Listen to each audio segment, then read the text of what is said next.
खूंटे में मोर दाल है, का खाऊं का पीऊं का लेके परदेस जाऊं।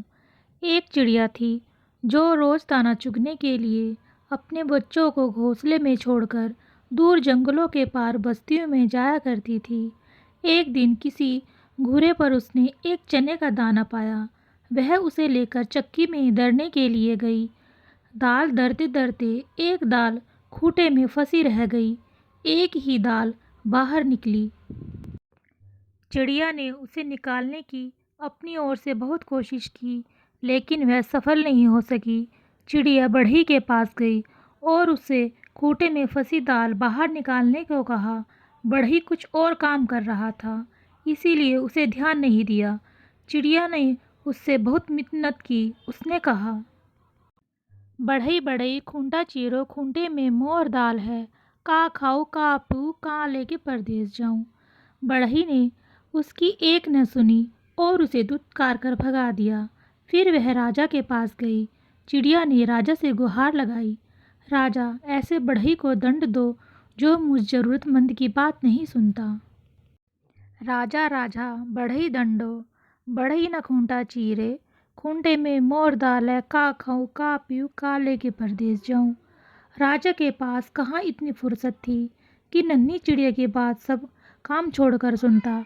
जब उसने भी विनती पर कोई ध्यान नहीं दिया तो वह रानी के पास गई और रानी से बोली, हे रानी, तुम अन्यायी राजा का साथ छोड़ दो। रानी रानी राजा छोड़ो, राजा ना बढ़ई दंडे, बढ़ई ना खूंटा चीरे, खूंटे में मोर दाल है, का खाऊं का पीऊं का लेके परदेस जाऊं। रानी भला अपने राजा को क्यों छोड़ने लगी। रानी ने रोती पिलकती चिड़िया की एक न सुनी और उसकी बात मानने से इनकार कर दिया। फिर गोरैया उड़ी, सांप के बिल के पास जाकर रोने लगी। बिल से निकले सांप से अपनी विनती दोहराई, सर्प सर्प रानी डसो, रानी न राजा छोड़े, राजा न बढ़ई दंडे, बढ़ई न खूंटा चीरे, खूंटा में मोर दाल है, का खाऊं का पीऊं का लेके परदेस जाऊं। उससे अपनी राम कहानी सुनाकर विषैले सांप से कहा कि तुम जाकर उस रानी को डसो जो गरीब की गुहार नहीं सुनती। जो रानी सब कुछ जानकर भी हमें राजा से न्याय नहीं दिला सकती और न ही राजा को छोड़ सकी, उसे तुम जाकर क्यों नहीं डस लेते। सांप ने भी इसमें अपनी असमर्थता जताई। तब भागी भागी गोरैया जंगल में जा पहुंची और उसने बांस से विनती की कि तुम लाठी बनकर उस सांप को मारो। गोरैया ने कहा, लाठी लाठी सांप पीटो, सांप ना रानी डसे, रानी ना राजा छोड़े, राजा न बढ़ई डंडे, बड़े न खूंटा चीरे, खूंटे में मोर दाल है, का खाऊं का पीऊं का लेके परदेस जाऊं। बांस की लाठी भी भला उस नन्ही गोरैया के लिए उस सांप से क्यों बैर मोल लेती। उसने भी इनकार किया तो गोरैया गुस्से से भर उठी और उड़कर भड़भुंजे के यहाँ भभक रही आग के पास पहुंची और उसे ललकारा, हे आग, तुम सारे जंगल को जलाकर राख कर दो जिसमें वह बांस के पेड़ हैं, जिसकी लाठी मुझ गरीब और बेसहारा के लिए नहीं उठती। कोई मुझे मेरा हक नहीं दिलाता। आग ने जब सारी बात विस्तार से जाननी चाही तो गोरैया ने अपनी राम कहानी उसके आगे भी सुना दी।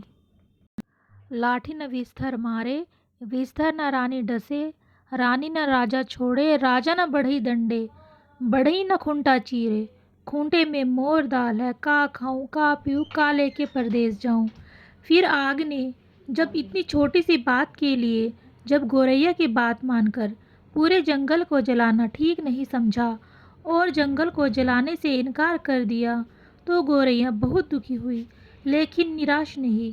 वह सागर के पास पहुंची और उसे अपनी पूरी बात सुनाकर आरजू की, सागर सागर आग बुझाओ, आग न जंगल जारे, जंगल न लाठी भेजे, लाठी न विस्तर मारे, विस्तर न रानी डसे, रानी न राजा छोड़े, राजा न बढ़ई दंडे, बढ़ई न खूंटा चीरे, खूंटा में मोर दाल है, का खाऊं का पीऊं का लेके परदेस जाऊं। विशाल सागर भला गोरैया की इस गुहार को क्यों सुनता। वह अपनी मस्ती में हंसता हुआ गुजरता रहा और गोरैया उसके किनारे अपना सिर धुनती रही। सुबह से शाम होने को आई। गोरैया को जब यहाँ भी न्याय नहीं मिला तो वह हाथी के पास पहुंची। हाथी के पास उसने अनुनय की कि तुम चलकर मुझे न्याय दिलवाओ, उस समुंदर को सोख लो जो मुझ दुखियारी की हंसी उड़ाता है। बलवान होते हुए भी अन्याय के विरुद्ध खड़ा नहीं होता। जानते हो हमारे साथ क्या क्या गुजरी। और यह गा गा कर पूरी व्यथा कथा हाथी को सुनाने लगी।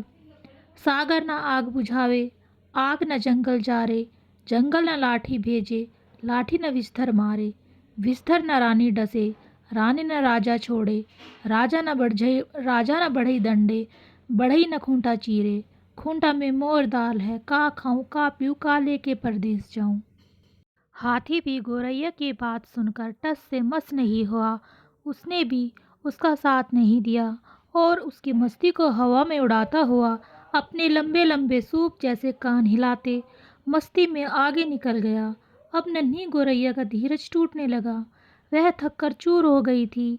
जहाँ की तहाँ बैठी लाचार सी होकर आंसू बहाने लगी। सारी दुनिया उसे अंधेरे दिखाई देने लगी। किससे किससे उसने अपनी कहानी नहीं सुनाई, लेकिन किसी ने उसकी मदद नहीं की। बेसहारा लाचार की करुणा पुकार पर कोई ध्यान नहीं देता। तभी उसके पैरों के पास एक नन्ही सी चींटी आकर उसका हाल पूछने लगी।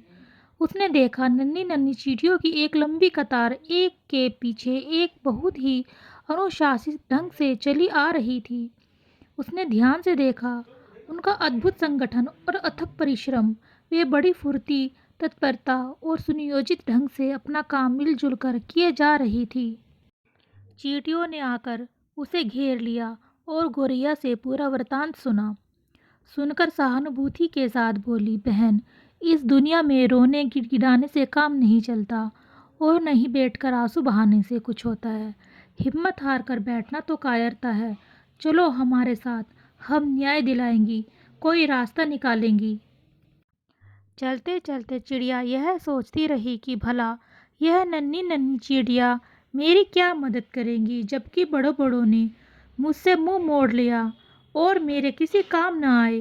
खैर चलो देखते हैं, कोई तो मेरी मदद के लिए आगे आया है। चींटी बहना हमारा साथ देने चली है तो उसकी फौज भी तो है उसके पीछे। फिर घबराना क्या, देखते हैं क्या होता है। गोरैया सोचती चली जा रही थी। तभी चींटियों ने उससे कहा, तुम किसी पास की पेड़ की डाल पर थोड़ी देर बैठो और देखो मैं क्या करती हूँ। कैसे पहाड़ जैसा हाथी मेरे इशारे पर नाचने लगता है और तुम्हारे काम के लिए दौड़ा दौड़ा समुद्र के पास जाता है। हिम्मत हारने से कुछ नहीं होता, मिलजुल कर जुगत लगाने से ही समस्याओं के समाधान का रास्ता निकलता है। गोरैया फुर से पास के पेड़ की डाल पर जा बैठी और चकित होकर चींटियों की असंभव सी लगने वाली बातों को कारगर होते अपनी आंखों के सामने देखती रही। चींटी धीरे धीरे हाथी के पैर से सरक कर उसके कान तक जा पहुंची। हाथी अपने सूप जैसे कान हिलाता, सूंड से अपने माथे पर फूंक मारता ही रह गया और चींटी उसके कान में घुसकर उसे तंग करने लगी और उसे समझाने लगी, बड़े बड़े बलवान यदि अपने बल अहंकार में चूर होकर दीनहीन छोटों की सहायता न करे तो उसे भी भान होना चाहिए कि काम पड़ने पर छोटे भी यदि अपनी आन बान के लिए अड़ जाएं तो बड़े बड़ों के लिए संकट पैदा कर सकते हैं। अभी तो मैं अकेली आई हूँ, किंतु मेरे पीछे असंख्य चींटियों की लंबी कतार चली आ रही है। कहीं सबने एक साथ चढ़ाई कर दी तो लेने के देने पड़ जाएंगे। अपने प्राण संकट में क्यों डालते हो। मेरी नेक सलाह यही है कि तुम सीधी तरह चलकर गोरैया का काम करो, नहीं तो आगे समझ लो। मरता क्या न करता। हाथी झुंझुलाहट और घबराहट में चींटी की बात मानने को लाचार हो गया। वह यह कहते हुए गोरैया के काम के लिए सागर को सोखने को तैयार हो गया। मोहे काटो ओटो मत कोई, हम सागर सोख भी लोई। चींटी ने हाथी का पिंड छोड़ दिया और गोरैया उसे धन्यवाद देते हुए हाथी के पीछे पीछे उड़ती वापस सागर की ओर लौटी। हाथी जैसे ही सागर के पास उसे सोखने के इरादे से पहुंचा, सागर हाथ जोड़कर बोला, मोहे सोखो दोखो मत कोई, हम आग बुझाई बिलोई। सागर जब अपनी तटों की सीमा छोड़कर आग बुझाने के लिए उमड़ा, आग ने धर धर कांपते हुए गोरैया का काम करने का वचन दिया और कहा, मोए बुझाओ उझाओ मत कोई, हम जंगल जा रब कुलोई। सागर जब अपनी तटों की सीमा छोड़कर आग बुझाने के लिए उमड़ा, आग ने थर थर कांपते हुए गोरैया का काम करने का वचन दिया और कहा, मुझे बुझाओ उझाओ मत कोई, हम जंगल जा रब लोई। आप जंगल को जलाने के लिए बड़ी गोरैया भी साथ चली आ रही थी। यह जानकर जंगल ने भी वादा किया, मैं लाठी को सांप मारने के लिए तुरंत भेजता हूँ, लेकिन मुझे जलाकर राख मत करो। मोहे जारो और मत कोई, हम सांप के मारब लोई। सांप की क्या मजाल जो जंगल की बंसवारियों में अनगिनत लाठियों की मार से भयभीत न हो। उसने भी बिल से बाहर आकर गोरैया को भरोसा दिया, मोहे मारो और मत कोई, हम रानी डसम लोई। रानी ने जब सांप को महल में आते देखा और उसके साथ गोरैया को आते देखा तो वह पूरी बात का अनुमान कर पसीने पसीने हो गई।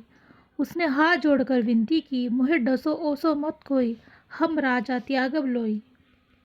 रानी के उस वचन के बाद भला राजा क्यों अपने हट पर टिकता। उसे तो गोरैया के धीरज, अथक परिश्रम और सूझबूझ का समाचार मिल चुका था। उसने अपनी लापरवाही और अन्याय के लिए क्षमा मांगते हुए फौरन बढ़ई को बुलाने का वचन दिया और कहा, मोहे त्यागो ओगो मत कोई, हम बढ़ई दंडब लोई। फिर क्या था, बढ़ई ने राजा के सामने आकर गोरैया की बात न मानने का अपराध कबूल किया और थर थर काँपते हुए राजा से गिड़गिड़ाकर विनती की, मोहे दंडो वंडो मत कोई, हम खूंटा फाड़ब लोई।